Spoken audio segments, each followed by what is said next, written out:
धीरे धीरे यहाँ का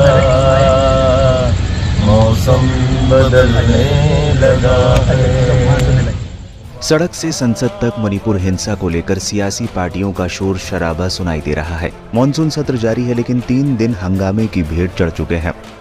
सरकार साफ कर चुकी है कि वो चर्चा के लिए तैयार है, लेकिन विपक्ष मणिपुर पर पीएम मोदी का जवाब संसद के अंदर चाहता है। ऐसे में खबर है कि अब विपक्षी गठबंधन यानी कि भारतीय राष्ट्रीय विकास समावेशी गठबंधन केंद्र सरकार के खिलाफ अविश्वास प्रस्ताव लाने की तैयारी कर चुका है। इंडिया के घटक दलों के नेताओं की 25 जुलाई की सुबह हुई बैठक में अविश्वास प्रस्ताव का नोटिस दिए जाने पर चर्चा की गई।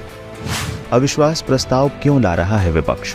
मोदी सरकार बहुमत में है तो विपक्ष संसद में अविश्वास प्रस्ताव क्यों लाना चाहता है, पहले ये समझ लीजिए। सूत्रों की माने तो पीएम मोदी पर संसद के भीतर बयान देने का दबाव बनाने के कई विकल्पों पर विचार किया गया। बैठक में फैसला लिया गया कि अविश्वास प्रस्ताव ही सबसे कारगर रास्ता होगा, जिसके जरिए सरकार को इस मुद्दे पर चर्चा के लिए विवश किया जा सकेगा। विपक्ष से जुड़े सूत्रों का ये भी कहना है कि राज्यसभा के भीतर भी मणिपुर के विषय को लेकर सरकार को घेरने का सिलसिला जारी रहेगा। ऐसे में यह माना जा सकता है कि सत्ताधारी दल पर दबाव बनाने के लिए अविश्वास प्रस्ताव लाने की तैयारी विपक्ष कर चुका है। कहां टिकेगा विपक्ष का अविश्वास प्रस्ताव? अगर विपक्ष मोदी सरकार के खिलाफ अविश्वास प्रस्ताव लेकर आता है तो उसका फेल होना तय है। लोकसभा में मोदी सरकार बेहद मजबूत स्थिति में है। लोकसभा में अकेले बीजेपी के पास 301 सांसद हैं। वहीं भाजपा ने गठबंधन यानी एनडीए के साथ 333 सांसद हैं। विपक्ष की बात करें तो उसके पास इसके आधे भी नहीं हैं। पूरे विपक्ष के पास कुल 142 लोकसभा सदस्य हैं, जिसमें सबसे ज्यादा 50 सांसद कांग्रेस के ही हैं। क्या होता है अविश्वास प्रस्ताव?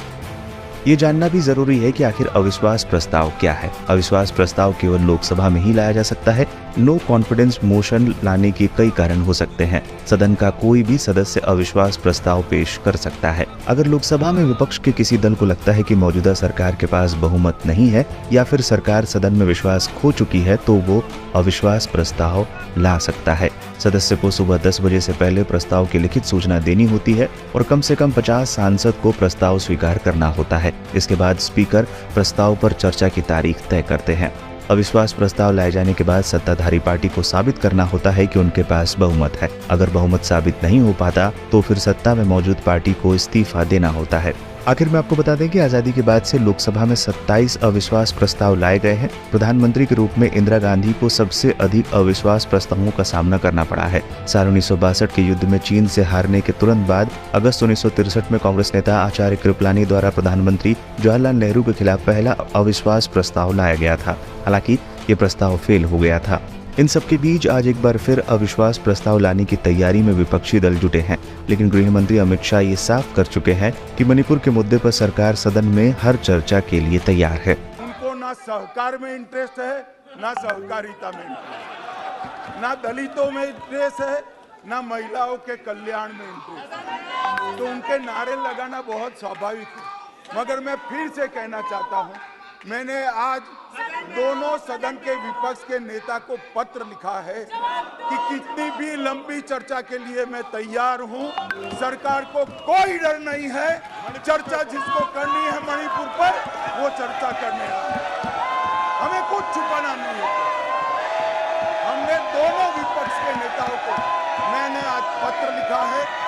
मैं कहता हूं कि जनता आपको देख रही है।